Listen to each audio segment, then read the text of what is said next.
Yo, what's up mga ka-anxiety?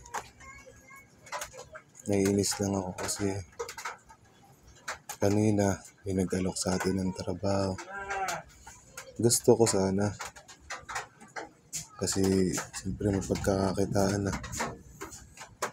Kaso bigla akong nag-panic attack na naman. Pinanghinaan ako ng loob. Kaya naiinis ako sa sarili ko.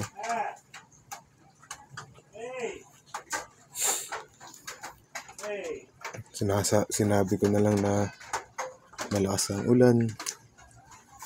Kaya hindi ko kayang pagra-rider guys. Nalak ako kung gusto ko raw bang bumiyahe. Siyempre gusto ko kasi pera na yun. Pero yun nga, dahil may anxiety tayo, kakabahan ka agad tayo kahit hindi pa tayo nakakaalis. Papasok na sa utak natin yung part na kahit hindi pa nangyayari, feeling mo nangyayari na. Kaya sayang din.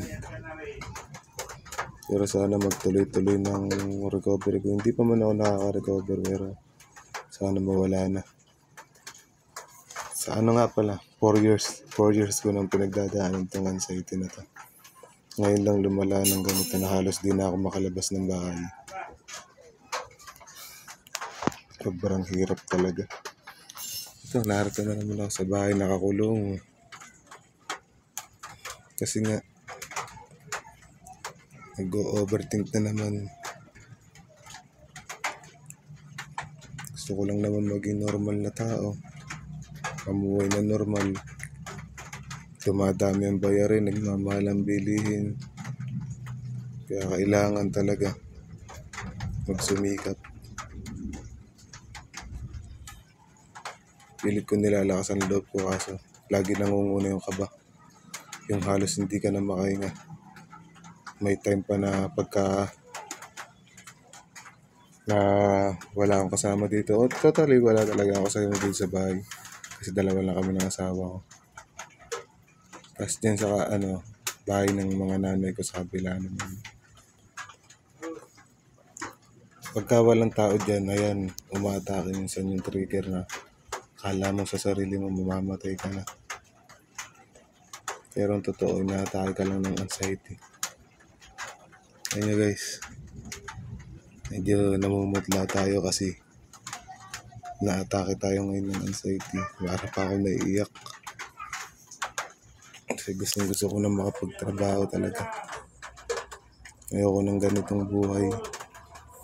Gusto ko magtrabaho, gusto ko maggala. Gusto ko makapunta kung saan saan. Pero hindi ko magawa. Kasi ito, sobrang nahihirapan ako.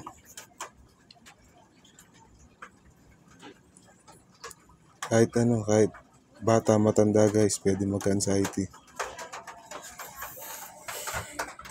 Nainggit nga ako sa ibang matanda na nakikita ko naglalakad mag-isa.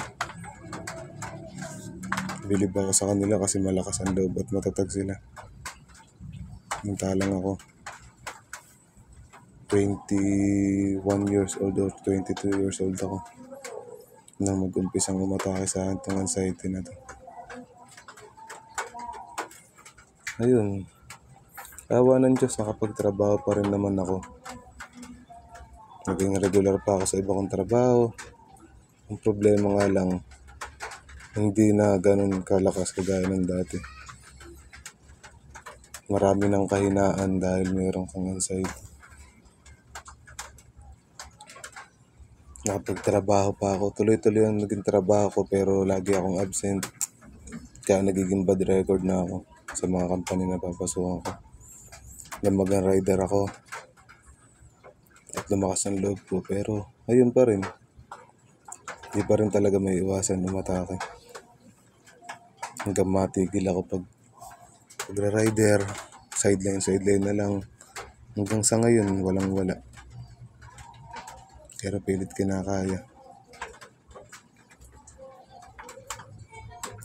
So, yun na lang muna guys. Sana talaga may sa puso ko lahat ng ito sa inyo. Tatak nyo sa isipan nyo. Suportahan nyo rin ako. Maraming salamat. Bye.